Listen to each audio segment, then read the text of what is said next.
Hi, Casper2206 here with my part 2 of my X-Men First Class movie review. Now, in number 1, I talked about the characters, the antagonists and protagonists, and the plot, and how it relates to the previous X-Men movies.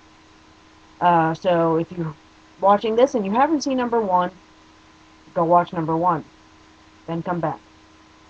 Okay.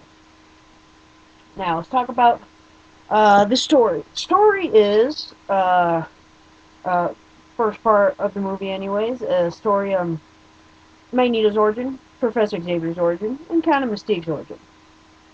Um, so that's pretty much it. And then it gets into um, they introduce some other characters, Moira McTaggart and some government agents. People start to realize that mutants exist.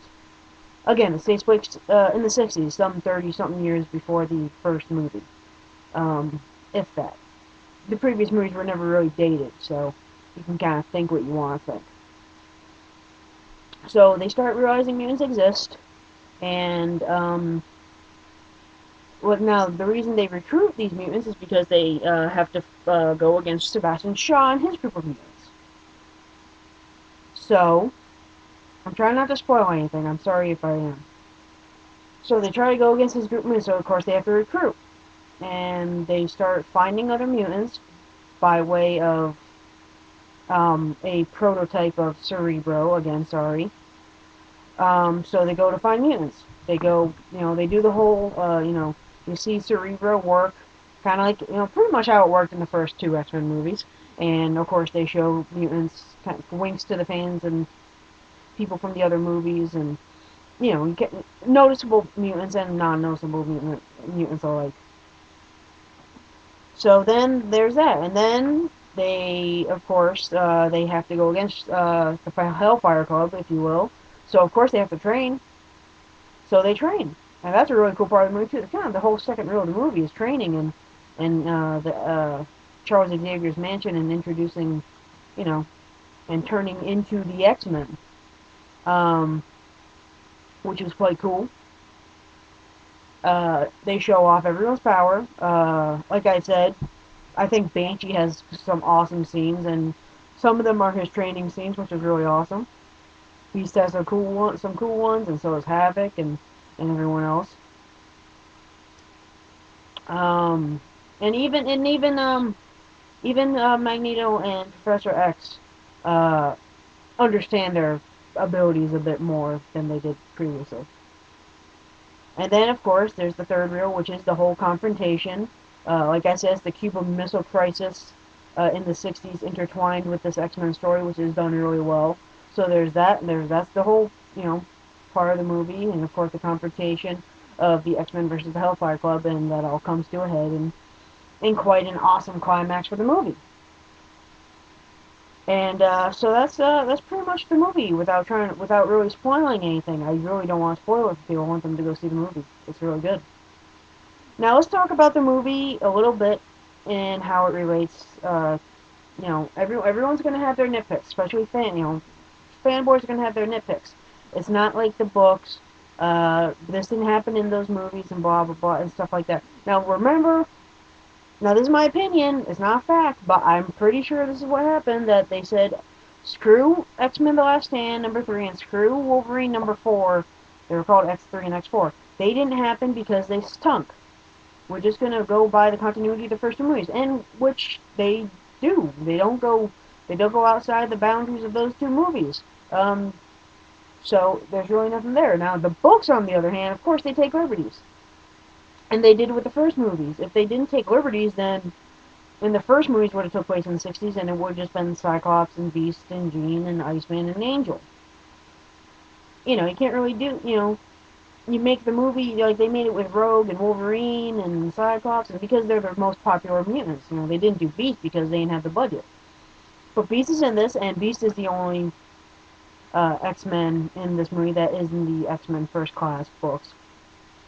But like I said, I try to watch movies and not say, hey, that didn't happen in the book, or bye, hey. Um, but some people hate that. My brother hates that, for that matter. But people are kind of two-faced with that. I try not to bother it, and people, I know my friend. I love the first X-Men movies. He doesn't like them because they're not, the X-Men movies. They're supposed to be this group of people in this book, but he loves the Dark Knight, and I'm like, well, you know what? That didn't happen, did it? In the books, no, it didn't. Which I like that movie, but this isn't about that movie. I'll do that movie another time. So as an adaptation, the X-Men movies aren't great as adaptations. I think the this movie and the first two movies are great interpretations of the X-Men books and characters. Maybe not great, but they're really good. But as an adaptation, no. I don't think a lot of comic book movies are. I think there's a couple good adaptations. Batman Begins, Daredevil, Spider-Man. But other than that, you know, comic book movies are mostly interpretations, like most movies are. People who, movies based on books and other media are interpretations, and some stuff works in a book that doesn't work on screen. That's just the way it is. So in a nutshell, I love this movie. It's my favorite of the X-Men movies. It goes really good as this movie X1, X2, it fits as a good trilogy right there. Um, Exclude 3 and 4, like I said. As an adaptation, no, because most comic book movies aren't. Not like I said, they can't all be Sin City, which is a great adaptation. I'll probably do that movie too. But as a interpretation, it's great, and it's a full price movie.